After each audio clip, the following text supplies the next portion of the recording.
daheen jiraa garuu mucaan immoo kan keetii yookiin nan gataa yookiin immoo namaafan kennaa qulqullaa'ee waan hin jiruu fi abbaa kootti galuun barbaada bilisa ta'ee jette. Hin qoostamuu dhuguma keetii jennaan haa dhuguma kooteette. Kan koos haa ta'u kan nama biraas haa ta'u ulfaa'eera hin jenne kanarra ga'eera hin jenne. Hariiroo wal quunnamtii bilbilaa hin qabnu teekistii hin qabnu erga wanti kun ta'ee maaf kana dura nan beeksisne ulfaa'uu kee na dhoksitee dahoo kee akkamitti na beeksisteen jedhe.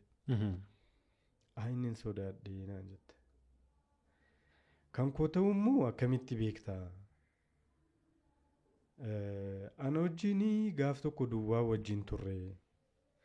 Ergasiitii guyyaa sanaa kaasee waliin barreessinee, waliin bilbillee, waliin lollee,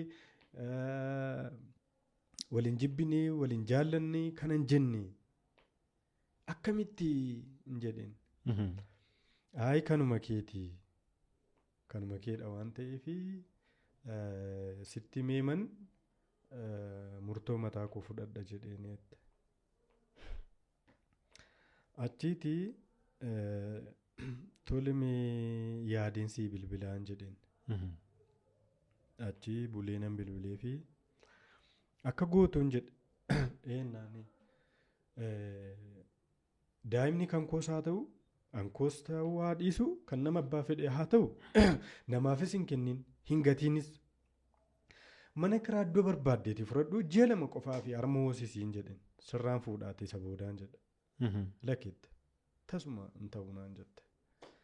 Hin ta'u naan jettee isa booda tole ammas itti yaadeensi bilbilan jedhe erga isheen sana rijeekti goote itti yaadeen ammas nan bilbileef. Turtii sa'aatii murtaa'e booda takka itti yaadee nan bilbilee fi fidiin jedhe. Hin qoostamoo dhuguma keeteetti dhuguma koodhaan jedhan fidiin jedhe. San booda deessee gaafa guyyaa 4 natti himtee gaafa 5ffaatti hin fiddee bakkuman jedhetti utuun sobiin utuu jecha koo hin jijjiiriin yaada koos utuu hin jijjiiriin ijoollee durbaa waliin shaakala hojjennu fudhadhee dhaqeen irraa fuudhe.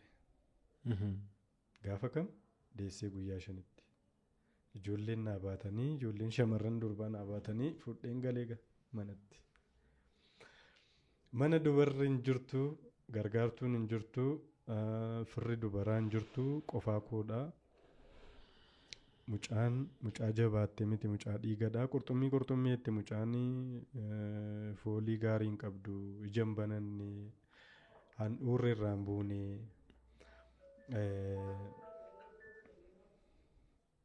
Akkasitti mucaatiin